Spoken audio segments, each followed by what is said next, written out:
সকল চাকরিজীবী এবং পেনশনারদের জন্য অত্যন্ত খুশির খবর। যেমনটা প্রতিশ্রুতি দেওয়া হয়েছিল ভোটের আগে, তেমনটাই কিন্তু আমরা কার্যকর হতে দেখতে পাচ্ছি। আপনারা অর্থাৎ যারা চাকরি করছেন অথবা পেনশন পাচ্ছেন, প্রত্যেকের জন্যই একটা বড় অঙ্কের ডিএ কিন্তু ঘোষণা করা হলো আমাদের রাজ্য সরকারের প্রথম বাজেটে। হ্যাঁ, আপনারা প্রত্যেকেই কিন্তু একটা বিষয় নিয়ে দীর্ঘদিন যাবৎ প্রশ্ন তুলে আসছিলেন যে আপনাদের ডিএ কেন দেওয়া হচ্ছে না। আমাদের বর্তমান রাজ্য সরকার তারা কিন্তু অবশ্যই রাজ্যের চাকরিজীবী এবং পেনশনারদের কথাটা মাথায় রেখেছেন।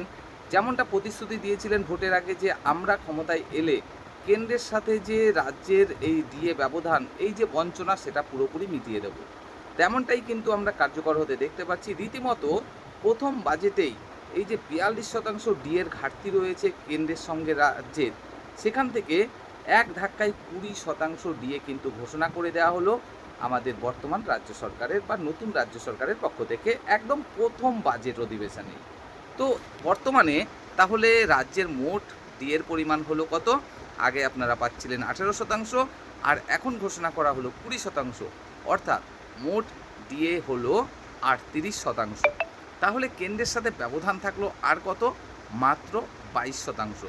আর আপনারা প্রত্যেকেই জানেন আমাদের বর্তমান রাজ্য সরকার প্রতিশ্রুতিবদ্ধ, আমরা ডিএ মিটিয়ে দেবো।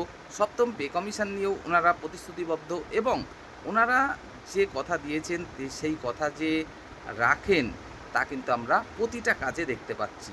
পরিষ্কার ওনারা এটাও জানিয়েছেন যে আগামী বছরের অর্থাৎ 2027 সালের জানুয়ারি থেকেই নতুন পে কমিশন অর্থাৎ সপ্তম পে কমিশন লাগু করার জন্য চেষ্টা করছেন, এবং তার আগেই পুরো এই ডিএটা মিটিয়ে দেওয়ার চিন্তাভাবনা ওনাদের রয়েছে।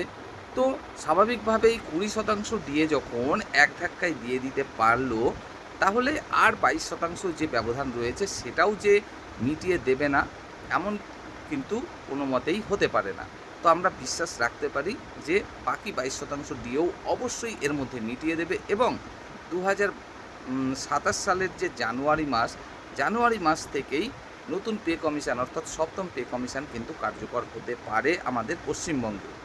তো এখন দেখার বিষয় যে এই যে কর্মী সমাজ তারা কতটা খুশি এবং তারা কতটা আর আস্থা রাখতে পারে আমাদের রাজ্য সরকারের প্রতি।